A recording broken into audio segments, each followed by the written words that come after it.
Tap to activate. Thank you Jesus. ದೇವರು ನಮಗೆ ಸ್ತೋತ್ರವಾಗಲಿ.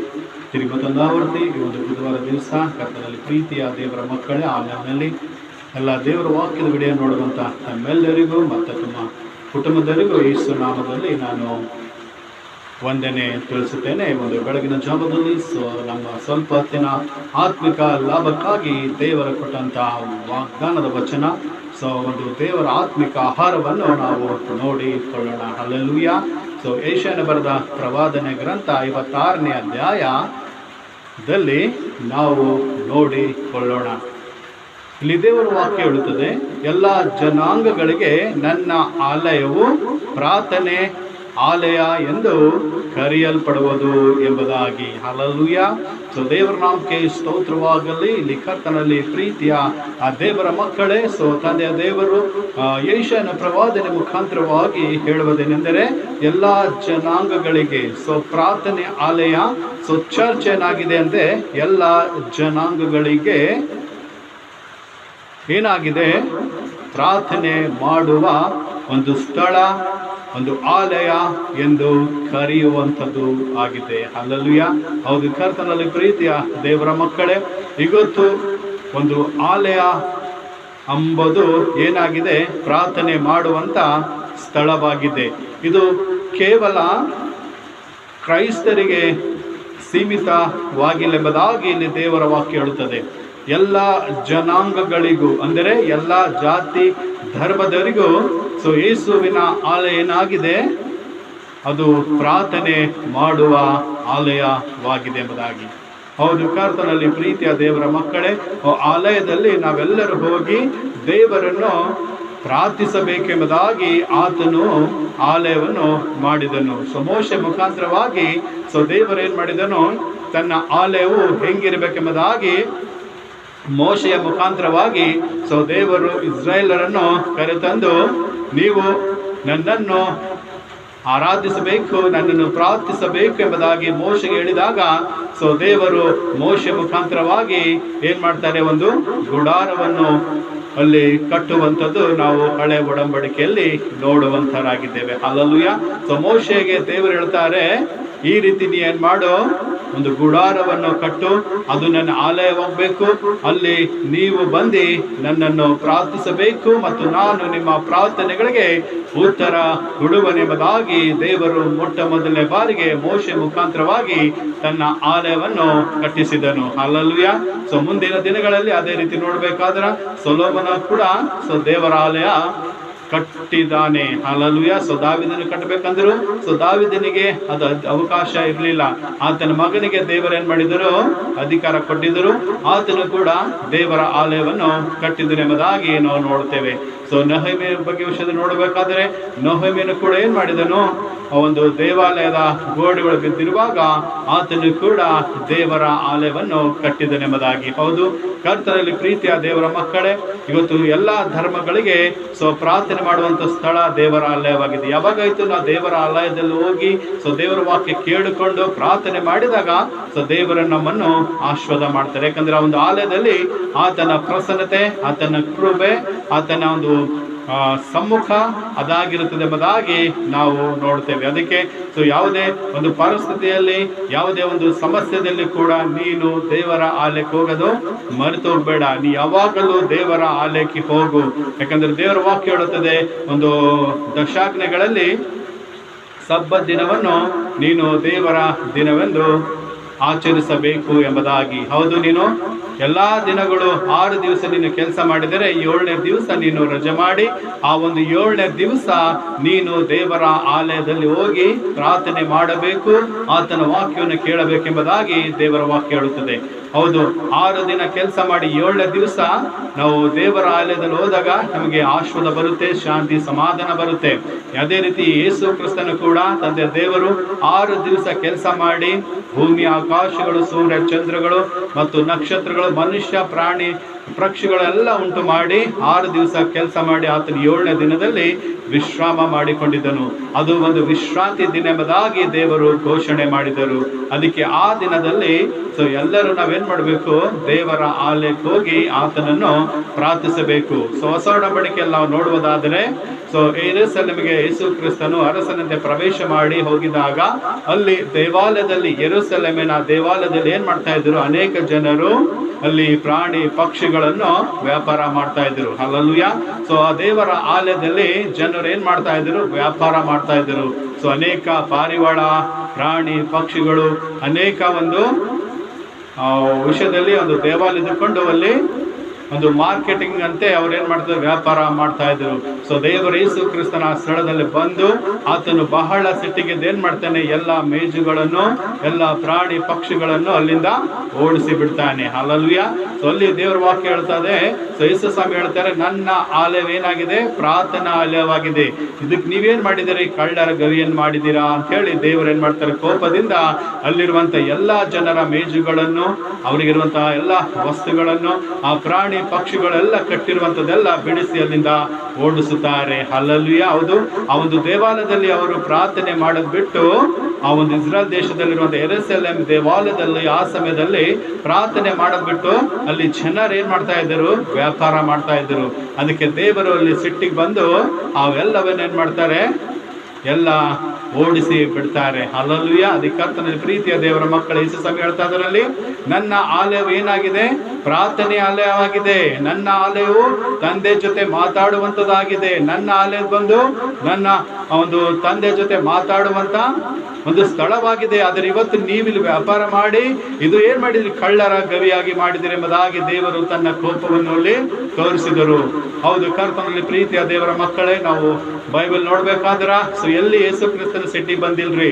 ಆದರೆ ಯಾವಾಗಾಯ್ತು ಆ ಒಂದು ಆಲಯದಲ್ಲಿ, ದೇವರ ಆಲಯದಲ್ಲಿ ಅವರು ವ್ಯಾಪಾರ ಮಾಡ್ಲಕ್ ಬಂದಿದ್ದರು, ಅಲ್ಲಿ ವ್ಯಾಪಾರ ಮಾಡ್ತಿದ್ದರು, ಅದನ್ನು ನೋಡಿ ದೇವರು ಸಿಟ್ಟಿಗೆ ಬಂದು ಅಲ್ಲಿದ್ದವರೆಲ್ಲರನ್ನು ಓಡಿಸಿಬಿಟ್ಟಿದ್ದರು. ಹಲ್ಲೆಲೂಯಾ. ಅದಕ್ಕೆ ಕರ್ತನಲ್ಲಿ ಪ್ರೀತಿಯ ದೇವರ ಮಕ್ಕಳೇ, ಇವತ್ತು ನೀನು ನಿನ್ನ ದೇವರು ಕೊಟ್ಟಿರುವಂತಹ ಆಲಯದಲ್ಲಿ ನೀ ಏನ್ ಮಾಡು, ದೇವರಿಗೆ ಪ್ರಾರ್ಥನೆ ಮಾಡು. ನಿನ್ನ ಊರಲ್ಲಿ ದೇವರು ನಿನಗೆ ಒಂದು ಆಲಯ ಕೊಟ್ಟಿದ್ದಾದರೆ ದೇವರು ಆ ಒಂದು ಆಲಯಕ್ಕೆ ಹೋಗಿ ದೇವರಲ್ಲಿ ಪ್ರಾರ್ಥಿಸು. ಅಲ್ಲಿ ನೀನು ತನ್ನ ಸ್ವಂತ ಇಚ್ಛೆಗಳನ್ನು ಮಾಡದಂತೆ, ಅಲ್ಲಿ ವ್ಯಾಪಾರದಂತೆ ಅದನ್ನು ನೀನು ಆಲಯಕ್ಕೆ ಉಪಯೋಗ ಮಾಡಿಕೊಡ್ಬೇಡ. ಅದರಿಂದ ಆದಾಯ ಬರುತ್ತೆ ಎಂಬುದಾಗಿ ನೀನು ಅಲ್ಲಿ ಬಿಸ್ನೆಸ್ ಮಾಡಕ್ ಹೋಗ್ಬೇಡ. ಯಾಕಂದ್ರೆ ದೇವರ ಸಿಟ್ಟು ಬರುತ್ತದೆ ನಿನ್ನ ಮೇಲೆ. ಹಲ್ಲೆಲೂಯಾ. ಯಾಕಂದ್ರೆ ಅದು ಕಳ್ಳರ ಗವಿಯಲ್ಲ, ಅದು ಯೇಸು ಕ್ರಿಸ್ತನ ಆಲಯ ಆಗಿದೆ ಎಂಬುದಾಗಿ ದೇವರ ವಾಕ್ಯ ಹೇಳುತ್ತದೆ. ಇವತ್ತು ದೇವರು, ಕರ್ತನಲ್ಲಿ ಪ್ರೀತಿಯ ದೇವರ ಮಕ್ಕಳಿಗೊತ್ತು ನಿನಗೆ ದೇವರು ಒಂದು ಆಲಯ ಕೊಟ್ಟಿರುವಾಗ ಆಲಯಕ್ಕೆ ಏನ್ ಮಾಡು, ನೀನು ಅಲ್ಲಿ ದೇವರ ವಾಕ್ಯ ಸಾರು, ಅಲ್ಲಿ ದೇವರ ಪ್ರಾರ್ಥನೆ ಮಾಡು. ದೇವರ ಮಗನ ಜೀವಿಸಲು ಅನೇಕ ಜನರು ಬಂದು ನಿನ್ನ ವಾಕ್ಯ, ಯೇಸು ಕ್ರಿಸ್ತನ ವಾಕ್ಯವನ್ನು ಕೇಳುವಂತೆ ದೇವರಲ್ಲಿ ಪ್ರಾರ್ಥಿಸು. ಆ ಸ್ಥಳದಲ್ಲಿ ಅನೇಕ ಜನರು ನೀನು ರೋಗಿಗಳಿಗೆ ಪ್ರಾರ್ಥನೆ ಮಾಡಿ ವಾಸಿ ಮಾಡು. ಯಾಕಂದ್ರೆ ದೇವರು ಆ ಆಲಯದಲ್ಲಿ ಇದ್ದುಕೊಂಡು ನೀನು ವ್ಯಾಪಾರ ಮಾಡಿದರೆ ನಿನಗೆ ದೇವರು ಏನ್ ಮಾಡ್ತಾರೆ, ಓಡಿಸಿ ಬಿಡ್ತಾನೆ. ಆ ದೇವರ ಆಲಯದಲ್ಲಿ ನೀನು ಮಂಡಿ ಊರಿ ಪ್ರಾರ್ಥನೆ ಮಾಡಿ ನೀನು ದೇವರಿಗೆ ಪ್ರಾರ್ಥಿಸಿದಾಗ ದೇವರ ಪ್ರಾರ್ಥನೆ ಉತ್ತರ ಕೊಡ್ತಾನೆ. ಮತ್ತು ಅಲ್ಲೇ ಅನೇಕ ಜನರು ರೋಗಿಗಳಿಗೆ ದೇವರು ಕಳಿಸ್ತಾನೆ. ಯೇಸು ಸ್ವಾಮಿ ನಿನ್ನ ಪ್ರಾರ್ಥನೆ ಕೇಳಿ ಅವರಿಗೆ ಸ್ವಸ್ಥ ಮಾಡ್ತಾನೆ. ಇವತ್ತು ದೇವರು ನಿನ್ನನ್ನು ಕೂಡ ಏನಂದಿದ್ದಾನೆ, ಆಲಯ ಎಂದಿದ್ದಾನೆ. ನೀವೇ ನನ್ನ ಆಲಯ ಆಗಿದ್ದೀರಿ ಎಂಬುದಾಗಿ. ಇವತ್ತು ನಾವೆಲ್ಲರೂ ಯೇಸು ಕ್ರಿಸ್ತನ ಆಲಯವಾಗಿದ್ದೇವೆ, ಆತನ ಚರ್ಚ್ಗಳಾಗಿದ್ದೇವೆ. ಇವತ್ತು ನಮ್ಮ ಶರೀರ ಕೂಡ ಏನಾಗಿದೆ, ದೇವರ ಆಲಯವಾಗಿದೆ. ಇವತ್ತು ನಮ್ಮ ಆಲಯವಾಗಿರುವಂತಹ ಯೇಸು ಕ್ರಿಸ್ತನ ಆಲಯ ನಾವೇನ್ ಮಾಡಬೇಕು, ಆತನನ್ನು ಆರಾಧಿಸುವುದಕ್ಕಾಗಿ, ಆತನನ್ನು ಕೊಂಡಾಡುವುದಕ್ಕಾಗಿ ನಾವು ಉಪಯೋಗ ಮಾಡಬೇಕು. ಈ ಒಂದು ಶರೀರಕ್ಕೆ ದೇವರು ಏನ್ ಹೇಳಿದ್ದಾರೆ, ನೀವೇ ನನ್ನ ಆಲಯವಾಗಿದ್ದೀರಿ ಎಂಬುದಾಗಿ ದೇವರ ವಾಕ್ಯ ಹೇಳುತ್ತದೆ. ಹೌದು, ಇವತ್ತು ದೇವರು ನಮಗೆ ಶರೀರ, ಒಂದು ಒಳ್ಳೆಯ ಶರೀರ ಕೊಟ್ಟಿರುವಾಗ ಅದರಲ್ಲಿ ಆತ್ಮ ಇಟ್ಟಿದಾಗ ದೇವರಿಗೆ ನಾವು ಏನ್ ಮಾಡಬೇಕು, ನಮ್ಮ ಮನ ನೇತ್ರಗಳಿಂದ, ನಮ್ಮ ಎಲ್ಲ ಮನ ನೇತ್ರಗಳಿಂದ, ನಮ್ಮ ಸರ್ವೇಂದ್ರಿಯಗಳಿಂದ ನಾವು ದೇವರಿಗೆ ಪ್ರಾರ್ಥಿಸಬೇಕು. ಈ ಶರೀರ ಕೂಡ ಏನಾಗಿದೆ, ದೇವರು ಕೊಟ್ಟಂತ ಆಲಯವಾಗಿದೆ. ಈ ಹೃದಯದಲ್ಲಿ ದೇವರು ವಾಸ ಮಾಡುವ ಸ್ಥಳ ಆಗಿದೆ. ಹೌದು, ಕರ್ತನಲ್ಲಿ ಪ್ರೀತಿಯ ದೇವರ ಮಕ್ಕಳಿಗೆ ಗೊತ್ತು, ದೇವರು ನಿನ್ನ ಶರೀರಕ್ಕೆ ಆಲಯವೆಂದು ಕರೀತಾ ಇದ್ದಾರೆ. ನಿನ್ನ ಒಂದು ಬೋರ್ಡಿಗೆ ದೇವರು ನನ್ನ ಆಲಯವಾಗಿದೆ, ನಾನು ವಾಸ ಮಾಡುವ ಸ್ಥಳ ನಿನ್ನ ಶರೀರ ನಿನ್ನ ಆತ್ಮ ಆಗಿದೆ ಎಂಬುದಾಗಿ ದೇವರ ವಾಕ್ಯ ಹೇಳುತ್ತದೆ. ಯಾಕಂದ್ರೆ ಆಲಯದಲ್ಲಿ ದೇವರು ಇರುವಂತ ಸ್ಥಳ, ಆಲಯ ದೇವರ ಪ್ರಸನ್ನತೆ ತುಂಬಿರುವಂತ ಸ್ಥಳ ಆಗಿದೆ. ಆ ಆಲಯ ನೀನೇ ಎಂಬುದಾಗಿ ದೇವರ ವಾಕ್ಯ ಹೇಳುತ್ತದೆ. ಅದಕ್ಕೆ ಇವತ್ತು ಕರ್ತನಲ್ಲಿ ಪ್ರೀತಿಯ ದೇವರ ಮಕ್ಕಳು, ಇವತ್ತು ನಿನ್ನ ಶರೀರ ಯೇಸು ಕ್ರಿಸ್ತನ ಆಲಯವಾಗಿದೆ. ಆ ಆಲಯದಲ್ಲಿ ಏನ್ ಮಾಡಿ ನೀನು ಪ್ರಾರ್ಥನೆ ಮಾಡು. ಆ ಸ್ಥಳದಲ್ಲಿ ದೇವರು ಬರುವಂತದ್ದಾಗಿದೆ. ನಿನ್ನ ಶರೀರದಲ್ಲಿ ನಿನ್ನ ಆತ್ಮ, ನಿನ್ನ ಪ್ರಾಣ, ಶರೀರ ಎಲ್ಲ ಅದು ನಿನ್ನ ಆಲಯ, ಅದು ನಿನ್ನ ಚರ್ಚ್ ಆಗಿದೆ. ಇವತ್ತು ಅದಕ್ಕೆ ನೀನು ಕೆಟ್ಟತನಕ್ಕೆ ಉಪಯೋಗ ಮಾಡದಂತೆ, ನೀನು ಕುಡಿಯುವಂಥದಕ್ಕಾಗಿ ಉಪಯೋಗ ಮಾಡದಂತೆ, ಆ ಶರೀರದಲ್ಲಿ ಎಲ್ಲ ಒಂದು ಡ್ರಿಂಕ್ಸ್ ಆಗಲಿ ಅಥವಾ ಸ್ಮೋಕ್ ಮಾಡೋದಾಗ್ಲಿ ಅಥವಾ ದೇಹವನ್ನು ನೀನು ವ್ಯಭಿಚಾರಕ್ಕೆ ಉಪಯೋಗ ಮಾಡದಂತೆ, ಆ ದೇವರ ಶರೀರ ಎಂಬ ಆಲಯ ದೇವರು ನಿನಗೆ ಕೊಟ್ಟಿರುವಾಗ ಅದಕ್ಕೇನ್ ಮಾಡಿ ನೀನು ಒಳ್ಳೆಯ ರೀತಿಯಿಂದ ದೇವರ ಪ್ರಾರ್ಥನೆ ಮಾಡು. ಒಂದು ವೇಳೆ ನಿನ್ನ ಶರೀರ ಎಂಬ ಆಲಯದಲ್ಲಿ ನೀನು ದೇವರ ವಿರುದ್ಧವಾಗಿ ಕೆಲಸ ಮಾಡಿದರೆ ದೇವರು ಏನ್ ಮಾಡ್ತಾರೆ, ಆ ಶರೀರದಿಂದ ನಿನ್ನನ್ನು ಓಡಿಸಿ ಬಿಡ್ತಾರೆ. ಹೌದು, ಯಾವ ರೀತಿ ಆ ದೇವಾಲಯದಲ್ಲಿ ದೇವರು ಆ ಮೇಜುಗಳನ್ನು, ಪ್ರಾಣಿ ಪಕ್ಷಿಗಳನ್ನು ಓಡಿಸಿ ಬಿಟ್ಟಿದ್ದಾರೋ, ಜನರಿಗೆ ಓಡಿಸಿ ಬಿಟ್ಟಿದ್ದಾರೋ, ಇವತ್ತು ನಿನ್ನ ಆಲಯ ಆಗಿರುವಂತಹ ಶರೀರದಲ್ಲಿ ನೀನು ನಿನ್ನಿಷ್ಟದಂತೆ ನೀನು ಕ್ರಿಯೆ ಮಾಡಿದರೆ, ನಿನ್ನಿಷ್ಟದಂತೆ ಮೋಜು ಮಸ್ತಿ ಮಾಡಿದರೆ ದೇವರು ನಿನ್ನ ಆಲಯದಿಂದ, ನಿನ್ನ ಶರೀರ ಎಂಬ ಆಲಯದಿಂದ ದೇವರು ನಿನ್ನನ್ನು ಓಡಿಸಿ ಬಿಡ್ತಾನೆ ಎಂಬುದಾಗಿ ನಾವು ನೋಡ್ತೇವೆ. ಅದಕ್ಕೆ ಎಚ್ಚರವಾಗಿದ್ದು ದೇವರು ನಿಮಗೆ ಕೊಟ್ಟಿರುವಂತಹ ಆಲಯಗಳಲ್ಲಿ ದೇವರನ್ನು ಪ್ರಾರ್ಥಿಸಿರಿ, ದೇವರನ್ನು ಆರಾಧಿಸಿರಿ. ಯಾಕಂದ್ರೆ ದೇವರಿಗೆ ಆರಾಧಿಸುವಂತ ಸ್ಥಳ, ದೇವರಿಗೆ ಪ್ರಾರ್ಥಿಸುವಂತ ಸ್ಥಳ, ದೇವರಿರುವಂತ ಸ್ಥಳ ಅದು ಆಲಯವಾಗಿದೆ. ಅದಕ್ಕೆ ದೇವರು ಕೊಟ್ಟಂತ ಆಲಯ ಎಲ್ಲಾ ಜನಾಂಗಗಳಿಗೆ ಪ್ರಾರ್ಥನೆಯ ಆಲಯ ಎಂಬುದು ಅದು ಕರೆಯಲ್ಪಟ್ಟಿದೆ ಎಂಬುದಾಗಿ ದೇವರ ವಾಕ್ಯ ಹಳೆ ಒಡಂಬಡಿ ಹೇಳುವಾಗ, ಇವತ್ತು ಎಲ್ಲಾ ಸ್ಥಳಗಳಲ್ಲಿರುವಂತ ಎಲ್ಲಾ ಆಲಯಗಳಿಗೆ ಪ್ರಾರ್ಥನೆ ಮಂದಿರ ಎಂಬುದಾಗಿ ದೇವರು ಹೇಳಿದಂತೆ ಕರೀತಾರೆ. ಅದಕ್ಕೆ ದೇವರು ಕೊಟ್ಟಂತ ಈ ಶರೀರ ಕೂಡ ಒಂದು ಆಲಯವಾಗಿದೆ, ಆತನ ದೇವಾಲಯವಾಗಿದೆ.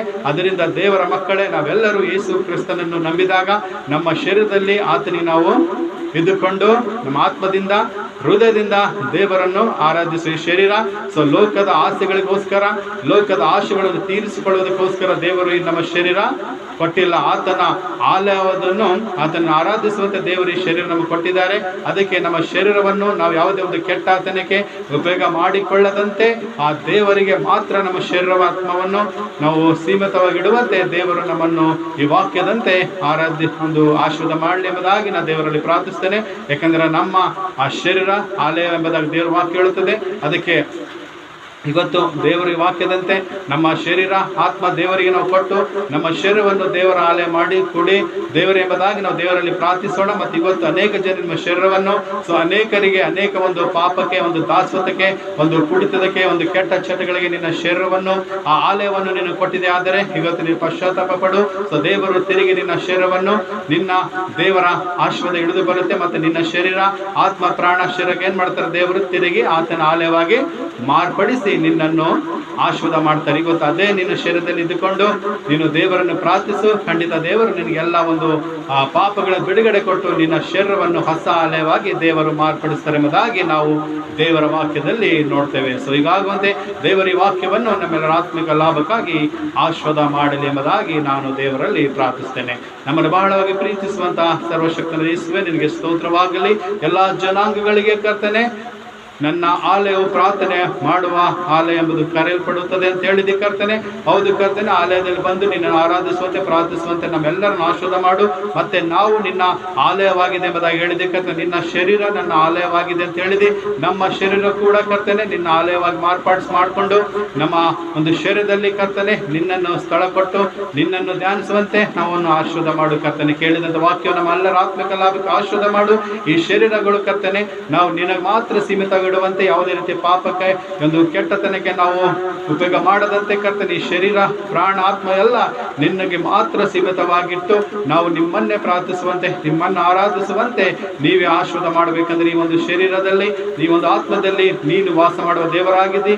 ಅದಕ್ಕಾಗಿ ದೇವರು ನೀನು ವಾಸ ಮಾಡುವ ಈ ಸ್ಥಳವನ್ನು, ಈ ಶರೀರವನ್ನು ನಾವು ಕೂಡ ಪರಿಶುದ್ಧವಾಗಿಟ್ಟುಕೊಂಡು ನಿನ್ನನ್ನು ಕೊಂಡಾಡುವಂತೆ, ನಿನ್ನ ಆರಾಧಿಸುವಂತೆ, ನಿಮ್ಮ ಮಕ್ಕಳ ಬದುಕುವಂತೆ ನೀವೇ ನನಗೆ ಆಶೀರ್ವಾದ ಮಾಡಬೇಕು, ನಮ್ಮೆಲ್ಲರನ್ನು ಆಶೀರ್ವಾದ ಮಾಡಬೇಕಂತ ಹೇಳಿ ನಿನಗೆ ಸ್ತೋತ್ರ ಹೇಳುತ್ತೆ ಪ್ರಭಾ. ಹೌದು ಸಮಯ ಕೇಳಿದಂಥ ವಾಕ್ಯಗಳು ನಮ್ಮೆಲ್ಲರ ಆತ್ಮಿಕ ಲಾಭಕ್ಕೆ ಆಶೀರ್ವಾದ ಮಾಡಿ ಉನ್ನತವಾಗಿ ನಡೆಸ್ತೆ ಅಂತ ಹೇಳಿ ನಂಬಿ ನಿಂಗೆ ಸ್ತೋತ್ರ ಹೇಳುತ್ತಾ ಈ ಪ್ರಾರ್ಥನೆ ರಕ್ಷಕನಾದ ಯೇಸುವೇ ನಿನ್ನ ಪರಿಶುದ್ಧ ನಾಮದಲ್ಲಿ ಪ್ರಾರ್ಥಿಸಿ ಬೇಡಿ ಹೊಂದಿದ್ದೇನೆ ನನ್ನ ಪರಲೋಕದ ಪ್ರೀತಿಯೊಳ ತಂದೆ.